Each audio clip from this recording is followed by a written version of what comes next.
Advocate Kapil Sibal, Maneka Guruswamy, Sanjay Basu ये पश्चिम बंगाल के पक्ष से आज पैरवी करेंगे। वो पश्चिम बंगाल सरकार जिसके ऊपर माता पिता ने पीड़िता के आरोप लगाए कि वो केवल और केवल सबूत मिटाओ, सत्य को दबाओ, बलात्कारी बचाव कर रही थी। बेटी को न्याय दिलाने में उसकी कोई दिलचस्पी नहीं। সুপ্রিম কোর্ট পরিষ্কার বলেছেন চিকিৎসকদের কাজে যোগ দেওয়া উচিত।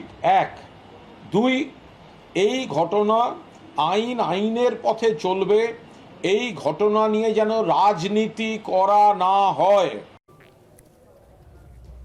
इसलिए आज अड़ी में सवाल हैं सीधे और बहुत ही सरल। आवाज उठाने वाले डॉक्टरों को धमकाने की कोशिश कौन कर रहा है? बंगाल पुलिस बदनाम है, इतनी बदनाम कि खुद सुप्रीम कोर्ट के जज भी हैरान हैं। वास्तव में ममता सरकार आखिर किसकी तरफ है?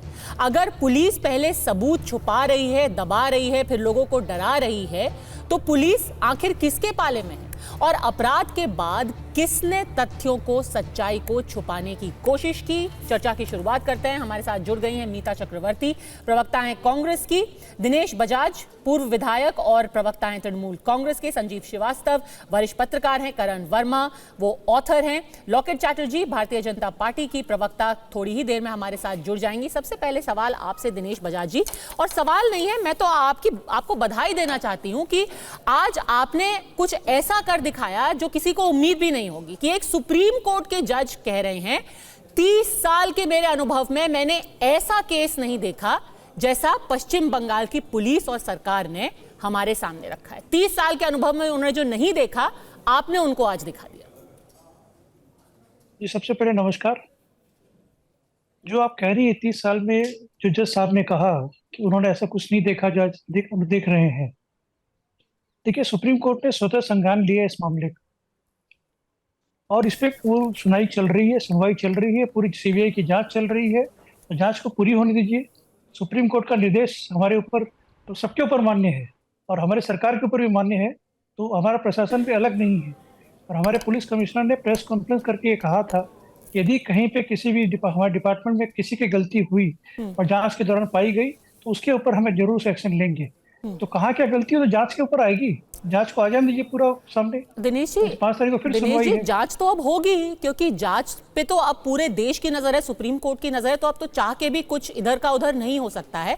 पर मैं एक बार फिर से याद दिला दूं कि सुप्रीम कोर्ट ने आज जो टिप्पणी की है उनको हल्के में नहीं लेना चाहिए।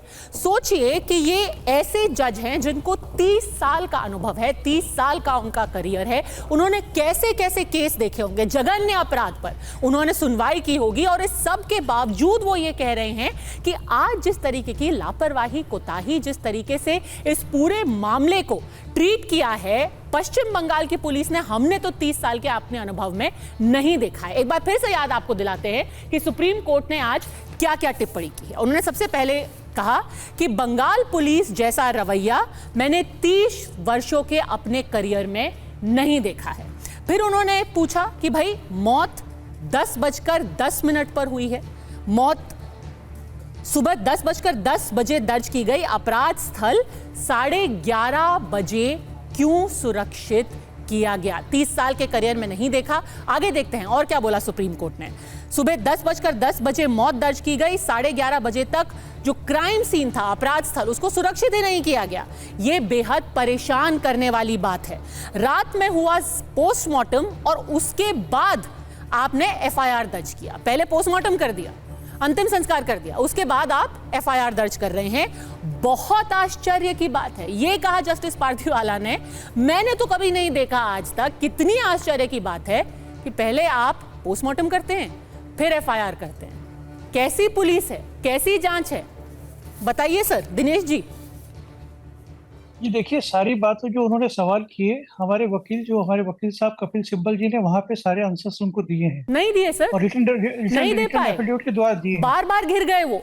चीफ जस्टिस ने भी पूछा, जस्टिस चंद्रचूड़ ने पूछा, आप पहले ये बताइए कि आपने जो डायरी एंट्री की है सुबह की या रात को की, उनको समझ में ही नहीं आ रहा था। और चीजें इतनी खराब हो गई कि आखिरकार जो जस्टिस थे उनको पूछना पड़ा कि आपके साथ कोई अधिकारी है भी जिसके ऊपर भरोसा किया जा सकता है। और जो आपके साथ अधिकारी आए हैं उनका खुद का बर्ताव बहुत ही संदेहास्पद है।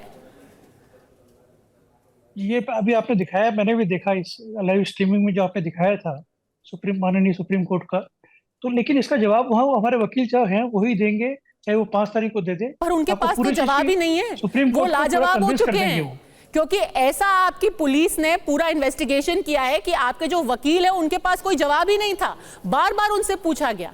अब तो आप मानेंगे सर कि भारी भारी कमी है आपके इन्वेस्टिगेशन में, और ये अगर कमी है, इन्वेस्टिगेशन की कमी है जहां जानबूझ के किया गया। अब तो यही सवाल उठेगा ना कि ये कमी नहीं है। 24 घंटे में हमने मुख्य आरोपी को गिरफ्तार किया कि नहीं किया, पहले ये बताइए संजय जी को। इस सर मामले मुख्य में आरोपी को आपने गिरफ्तार कर लिया, पर अब जो बाकी की जांच है वो तो पूरी तहस नहस हो चुकी है ना। नहीं, यदि पद्मजा जी अगर किसी को कुछ छुपाना होता हमें, तो हम क्यों जो उसको करते, ऐसा आपको अरेस्ट करते 24 घंटे के अंदर?